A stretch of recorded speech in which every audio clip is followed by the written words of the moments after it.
know what time it is. It's the Dougherty Show!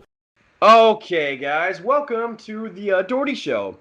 It's been a journey, guys, and just to let you guys know that if you guys keep rocking with me, this is going to be one hell of a show. I don't know why I reacted that to myself, so ignore that. But I do have Brother Dan on the show today again. How's it doing, Brother Dan? I'm doing excellent. How are you doing today, buddy? I'm doing quite swell. I was streaming earlier on Twitch. For those of you that don't know, we do stream on Twitch. Me and Danny have a Twitch channel, Dougherty Show. Please go follow us. Usually it's Madden. We're just destroying people's lives in Madden, but that's about it. I play Assassin's Creed. Danny, you play some stuff? I do play Assassin's Creed as well. We'll be streaming some Demon Souls after I get done with Assassin's Creed. So if anybody needs any help with those type of games, I'll give you my advice and my expertise when I get there, of course. Lit. Also, before we get started, I just want you guys to know ESP Trading is the company that's actually going to be sponsoring our show. We finally got ourselves a sponsor, so congrats to that stuff. But what was I going to say? ESP Trading is a company that is focused and predicated on just helping you and growing your income, but not only that, getting skills at the same time. And the skills I'm talking about is in the stock market. So a lot of people look at the stock market and they're like, oh my God, this is so confusing. Well, if someone were to tell you that there's an easier way to do it, that they can give you the tools that not only that you could use, on a day-to-day basis, but in your investing future, and then you don't even have to have yourself a 401k. You could start with $100, and I guarantee you can grow that to a whole lot more with this knowledge that they're offering. This is not financial advice. This is just a way to help you guys out and have the tools for you guys to succeed and get yourself a second source of income. If anyone is interested in that, you guys can message me at the Dougherty Show, and I will let you guys know what your next steps are to do. DoughertyShow@gmail.com. Just send me an email, and I will get that over to ESP Trading, and maybe get you guys a discount on the class. So if you guys are interested, get at the Dougherty Show. All right, moving on. Some of the topics we're going to be talking about today, guys, are the franchise tags. There's a lot going on with that today. We're going to talk about Russell Wilson. He's been having some rumors going on over the last week. And then we're going to talk about the huge signing that Dak Prescott just did. So let's get started. So the franchise tag, Danny. There's a lot of about it today. I feel absolutely crazy about it. I mean, players that got franchise tagged and players that didn't blows my mind. Like, okay, for example, let's take a look at the Buccaneers. They won the Super Bowl on defense. What were you going to think they were going to franchise tag? A pass rusher, one of the best, Shaq Barrett. Yep. That's what they franchise tag instead. Chris Godwin. It's just mind-boggling because they have a numerous amount of receivers. Pass rushers are a dime a dozen. So that's mind-boggling to me that they chose Chris Godwin instead of Shaq Barrett. Yeah, I mean, I agree too, dude. Honestly, there's a lot of receivers in the free agency this year and coming in the draft. So franchise tagging Chris Godwin, I think that's actually more of a Tom Brady thing. I think that he just wanted him to be on the team. Shaq Barrett definitely should have been signed, but that defense is going to take a big hit if they can't find a way to keep him. But I don't think they will because he's going to be asking for a lot. Well, there's also a lot of pass rushers in free agency this year too. So maybe they're trying to see what's out there. Maybe grab a couple instead of grabbing one big pass rusher and sign them to a mega deal. They could just have a couple, fill-in reserve players that just are rotational pieces. I could see that happening. How do you feel about the defensive tackle coming from the Raiders, coming over to the Patriots? He did wonderful when they won the Super Bowl with the Patriots. Trent Brown, he protected Tom Brady's blind side. I think it's a good signing to have him back with the Patriots to protect that left side. Them trading for him and him fitting in that system, it works out. So, yeah, I agree. I mean, I feel like that was a big problem this year was their offensive line, their offense in general, but their offensive line was terrible. Cam Newton was terrible, and their wide receiver group was terrible. But putting Trent top 5 rush team, so That's true. That's true. And they had Sony Michelle. They have a lot of people on their team. They had Rex Burkhead. They had James White. So they have the pieces, and they just he's another one that's going to solidify that defensive line, and it's always one in the trenches, or the game at least. Some players that also got franchise tagged are safety Justin Simmons from the Broncos, our editor's favorite team, the Jets. They franchise tagged Marcus May. Let's see. I'm The surprised I got someone franchise tag. uh, Washington football team, they franchise tagged their guard, Brendan Sheriff. That's a smart thing to do because, yeah, those are really hard to come by. Then you have the Jags. They franchise tag Cam Robinson. I knew that was going to happen. The Giants franchise tag Leonard Williams. I had a feeling that was going to happen. And I have something that you might be curious about. Allen Robinson got franchise tagged, and he doesn't want to be on the team. That's trade bait right there. Someone wants Allen Robinson on one of those 31 other teams. Someone's gonna make a move to get him. So I think it's more like, hey, the Bears are gonna try to stockpile picks, either because they're gonna give some picks away for the Seahawks to get Russell Wilson or a guy like Deshaun Watson. It makes sense. I mean, use him as a trade leverage. He even said on Twitter today that the Torrey Smith getting the franchise tag sucks. He wants a long-term deal, but he doesn't want it from Chicago. So Yeah, and that's why it sucks. It sucks bad. Like, he's literally not had a really good quarterback in quite a long time. Like, I don't even think he had one in college. So like, for him to like get franchise tag, I guess that's getting really annoying. You know, like he's like, man, I just want to be on a team that has a good quarterback that I got to choose, that I get to go to. I don't even think he'll be able to choose because when you get franchise tag, they can pretty much ship you wherever you want. But hopefully, he gets a good deal worked out. and there's no security there financially. If you get injured, you're done. Yeah, for a while. I mean, he's getting old too. I mean, he's not old. He's still really good. Like he'll be playing for a minute. But I think he's 29 now or Yeah. 28, the two. So he's getting there. I want him to go to the Colts really bad just because he's a really great receiver. I had him on my fantasy team last year, and he just kept balling out and catching literally everything. Um, I can see him going to the Panthers. I think that they just need some more pieces over there on offense, and I think Allen Robinson going over there and playing would be really, really, really good for them. Let me throw you a hypothetical. How That's about a three-way trade between the Bears, Raiders, and Seahawks? Maybe Derek Carr goes to the Bears. Maybe Robinson goes to like the Raiders, and then Wilson goes to the Raiders. I don't know, three-way trade picks. Because I've been hearing Derek Carr's name a lot in trade rumors too. Yeah, but I think they've already came out and said that they're not going to trade Derek Carr at all. And I don't even feel like Mike Mayock even knows what the fuck he's doing over there in Oakland. I feel like he's a trash general manager and just needs to get booted. They paid him all that money and Gruden all that money, thinking like, oh my god, these guys are amazing. They're savions. Nah, he's outdated, and Mike Mayock is actually just trash. And whatchamacallit, I I nah, I'm not even gonna say it. But I do feel that Allen Robinson needs to be put in the right place. I feel like I'm all about players sometimes, or not sometimes, the majority of the time. I'm all about players getting what they rightfully deserve. Like my man Dak Prescott. You know, he got franchise tagged as well, but they're working on a long-term deal. I think it's worth, what is it, 160 million or something like that. 125 is guaranteed. He's gonna get A year, I believe, 41, right around that ballpark. yeah, it's a beast. It's in between, I think, it was Patrick Mahomes' mega deal and Deshaun Watson's mega deal. So, You know what? I don't like that. I mean, he had a great year before he got injured last year, but you're taking up so much cap space by signing a quarterback like that. And their defense was not that good last year. And you take a lot of risks signing a quarterback that was injured. Also, putting that much salary into him because you're taking that much space up. They could either fix the defense, put more weapons on the offensive line or the receiving core, the tight end position, and you're putting that all on the quarterback to be your savior. So I feel you.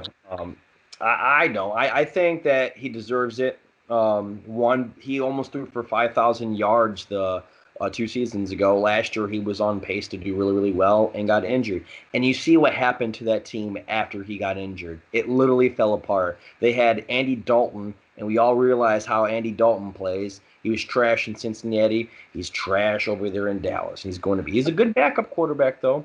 He'll win you a game, but that's about it.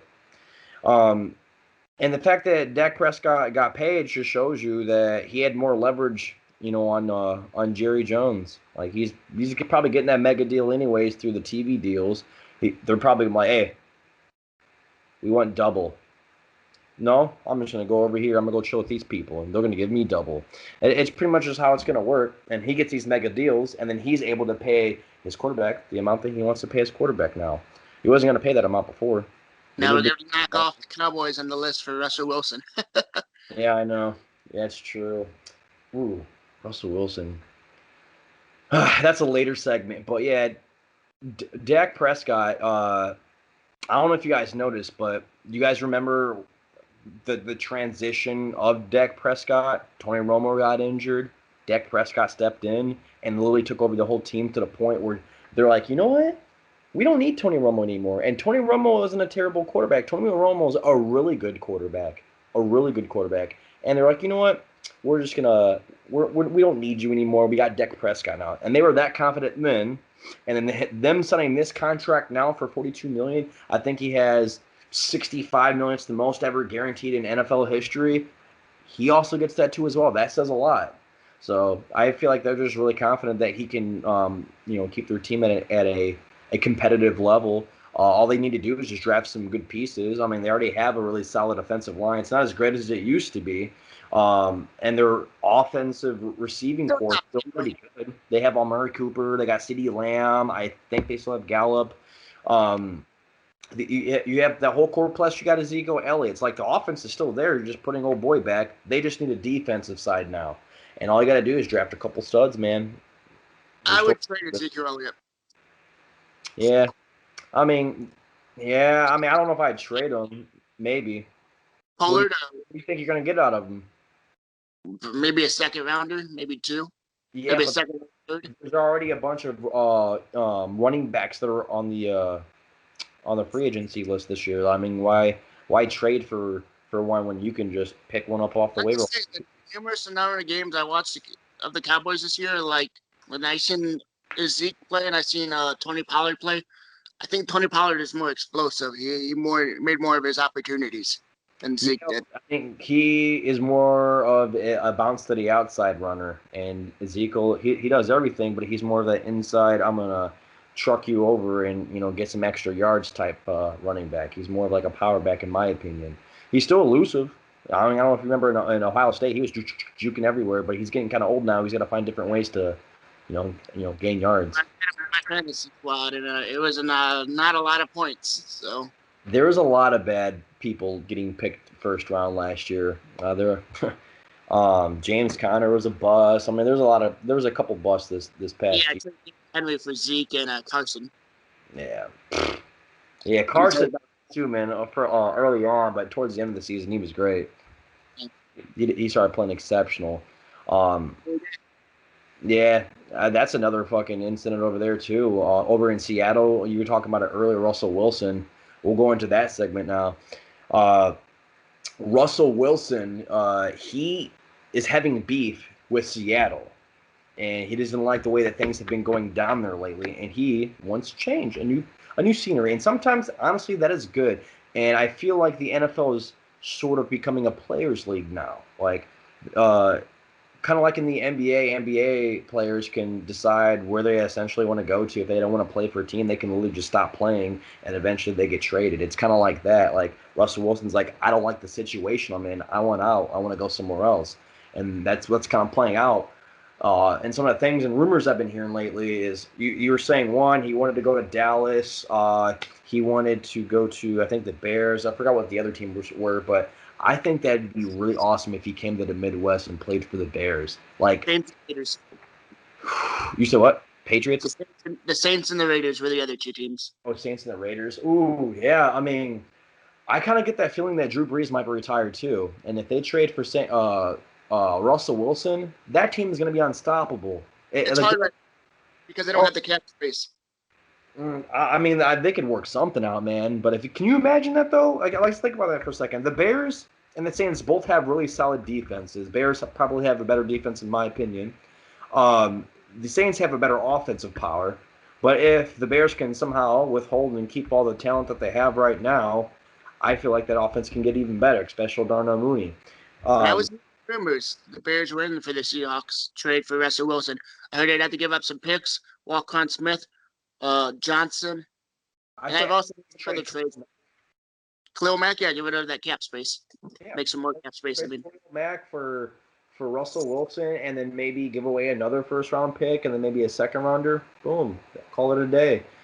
You know, I feel like that would really change. Like, I'm telling you right now, dude, I would start calling them Super Bowl contenders. And the reason I wouldn't say they are complete Super Bowl contenders yet is because they still need some wide receivers. If they trade for Russell Wilson, Allen Robinson will want to stay.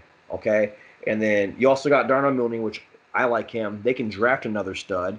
They just need some more offensive line pieces, and then they're solid. They are legitimately solid. The Saints, I already feel like they're a complete team. They just need a quarterback if Drew Brees retires.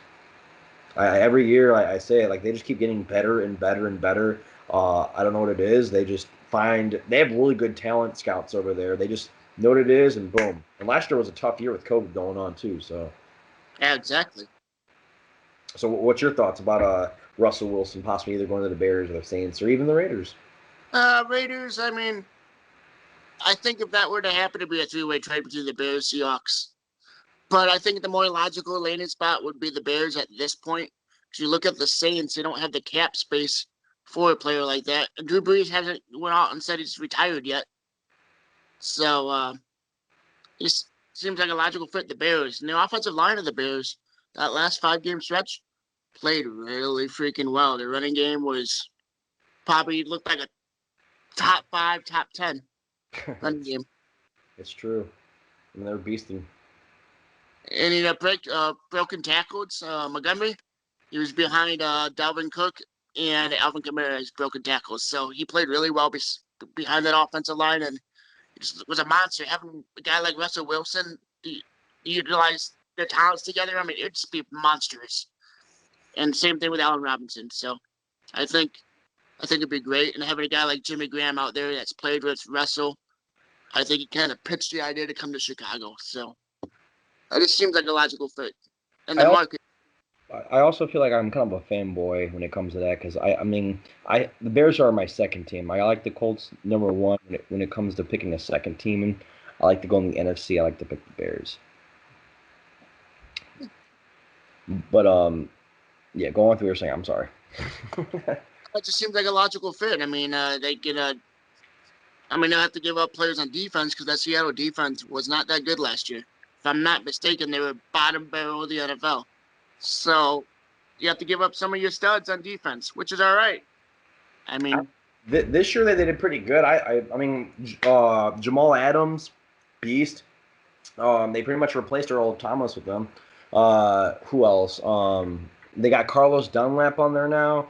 They still have some solid pieces on defense. I don't feel like they were terrible this year. I just feel like they're going to show up at big moments. Well, that too, and not only that, we're always playing for not. I don't know if it was from behind or what, but Russell Wilson's always running for his life. Yeah, so. And he can't come back to the Seahawks after you say your offensive line's basically trash. I mean, who was it? Earl Thomas, the one that flicked him off when he was getting carted off the field? Was that I think the owners and Pete Carroll for not giving him the contract. I think so, man. I don't know what's going on in Seattle, but I feel like there's always some shady shit going on, like behind closed doors that we don't know about when we find out about that stuff later. Yeah. Something's going on. There's a lot of stuff going on. I'm gonna really do some deep thinking. You hear the team, like for Colts, for example. Apparently, they have such a great culture and whatnot. Like they feel like a brotherhood and a family there. Then you have like the Bears, for example, and Allen Robinson doesn't even want to be on that team. Okay, or Russell Wilson doesn't want to be on the team.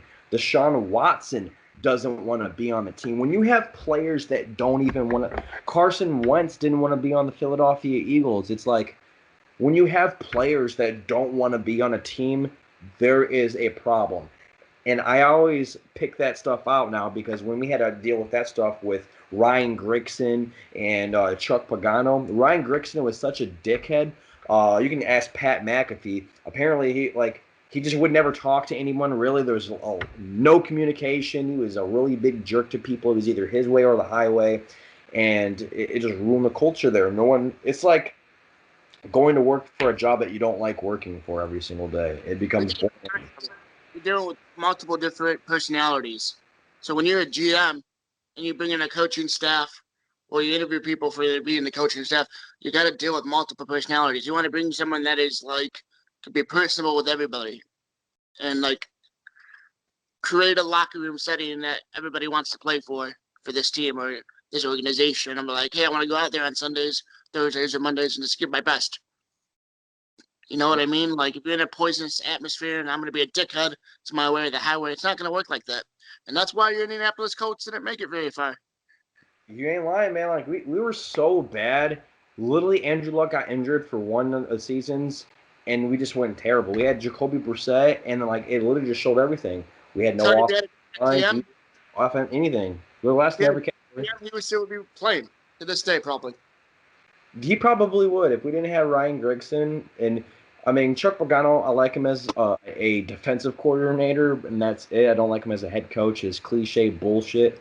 I'm sure he's a really nice guy. I didn't mean to scratch the microphone there, but it just gets to a point where you know someone's not good at something, and you need to move on. And we should have moved on a long time ago.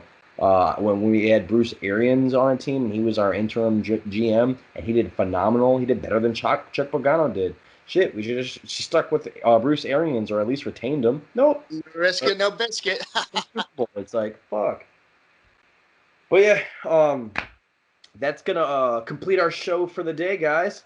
I want to keep on trucking. Thank you guys for watching. Don't forget to follow us on Twitter, Twitch, and YouTube. YouTube's the main one. That's where all the main content's going to be at. We'll have both our recordings for our gaming show on there and our side segments for the Dougherty Show and our actual Dougherty Show. So don't forget to follow us, guys. Appreciate it. You guys have a good day.